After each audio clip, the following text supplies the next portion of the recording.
Praise lord. దేవుని పరిశుద్ధ నామములో అందరికీ వందనాలు.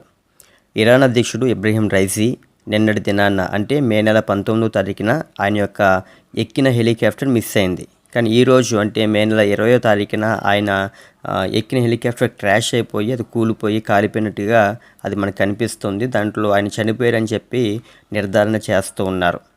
ఈయన సాధారణమైన వ్యక్తి కాదు, ఒక దేశానికి అధ్యక్షుడిగా ఉన్న వ్యక్తి. ఆయన చనిపోవడం అనేది ఇప్పుడు కలకలం రేగుతూ ఉంది. ఎందుకంటే రీసెంట్గా జరిగిన పాస్ట్ డేస్లో ఇజ్రాయెల్కి ఇరాన్కి ఈ మధ్యలో ఒక యుద్ధము జరిగే విధంగా కొన్ని వాళ్ళు రాకెట్స్ వేసుకోవడము, వాళ్ళు వీళ్ళు కొన్ని మాట్లాడుకోవడము, ఆ విధంగా జరిగిన ఈ సందర్భంలో ఇప్పుడు ఇరాన్ అధ్యక్షుడు ఈ విధంగా చనిపోవడం అనేది కలకలం రేపుతున్నట్లుగా కనిపిస్తుంది.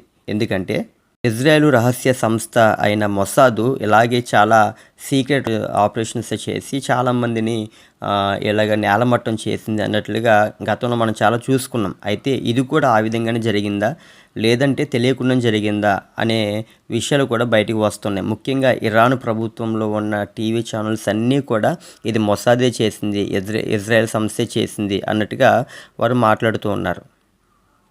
కానీ ఈ హెలికాప్టర్ బయలుదేరి వస్తున్న సమయంలో మాత్రము వాతావరణం సరిగ్గా లేదు, దట్టమైన పొగమంచు కమ్ముకొని ఉంది. కాబట్టి వాతావరణం సరిగ్గా బాగోలేక కూడా ఇది జరిగి ఉండొచ్చు అని చెప్పి అన్నారు. ఎందుకంటే ఎప్పటి వరకు కూడా ఈ రోజు వరకు దొరకకుండా వాళ్ళు గాలిస్తున్న దొరకకుండా ఉందంటే దట్టమైన మంచు బాగా చలిగా ఉండడం బట్టి వాళ్ళు వెతకలేకపోయామని చెప్పి వాతావరణం కోసం వాళ్ళు కూడా చెబుతున్నారు.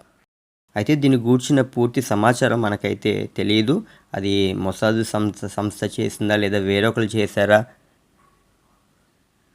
లేదంటే నిజంగానే వాతావరణ పరిస్థితులు బాగోలేక హెలికాప్టర్ కూలిపోయిందా అనే విషయాలు మనకైతే తెలియదు.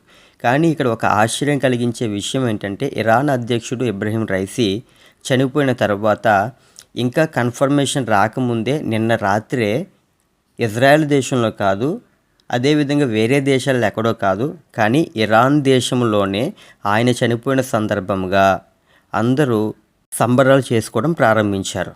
టపాసులు కాల్చుకుని మరీ ఇరాన్ దేశస్తులే అంటే వారి దేశస్తులే సంబరాలు చేసుకున్నారు. ఎందుకని?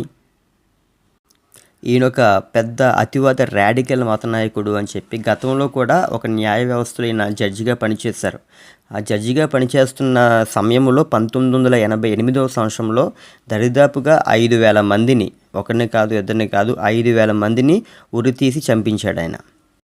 అంత మాత్రమే కాదు, రీసెంట్గా జరిగిన ఉమెన్ ప్రొటెస్ట్ చేస్తున్న విషయంలో అంటే ఇరాన్ దేశానికి ఇరాన్ గవర్నమెంట్కి వ్యతిరేకంగా ఉమెన్స్ ఇప్పుడు వాళ్ళు హిజాబ్ ధరించడం విషయంలో వారి హక్కుల విషయంలో వారు పోరాటం చేస్తుంటే ఒకరిని కాదు ఇద్దరిని కాదు కానీ దరిదాపుగా 500 మందిని చంపించాడు ఆయన.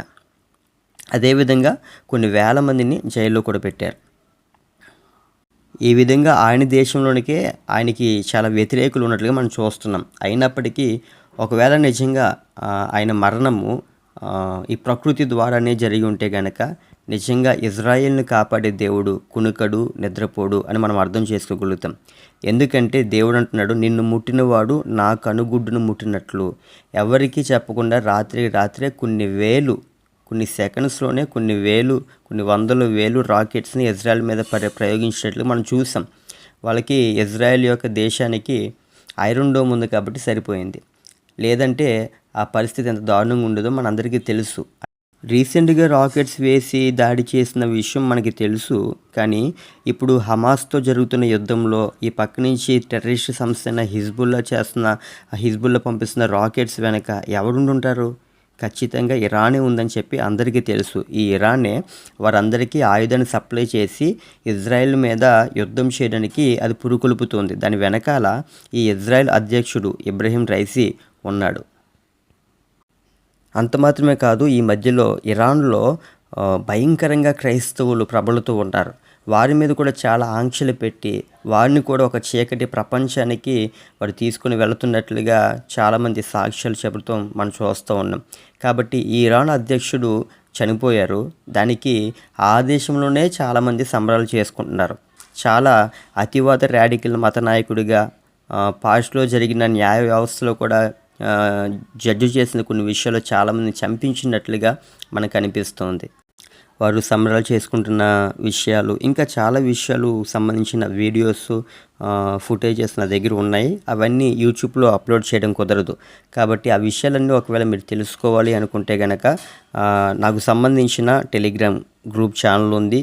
స్వరూప్ బీపీహెచ్ అని మీరు టైప్ చేసినా పర్వాలేదు. SWAROOP BPH, స్వరూప్ బీపీహెచ్ అని టైప్ చేసినా పర్లేదు. లింక్ కూడా డిస్క్రిప్షన్లో ఇస్తాను. దాని ద్వారా లేటెస్ట్గా జరుగుతున్న అప్డేట్స్ కూడా మీరు తెలుసుకోవచ్చు. ప్రైజ్ లార్డ్ అందరికీ.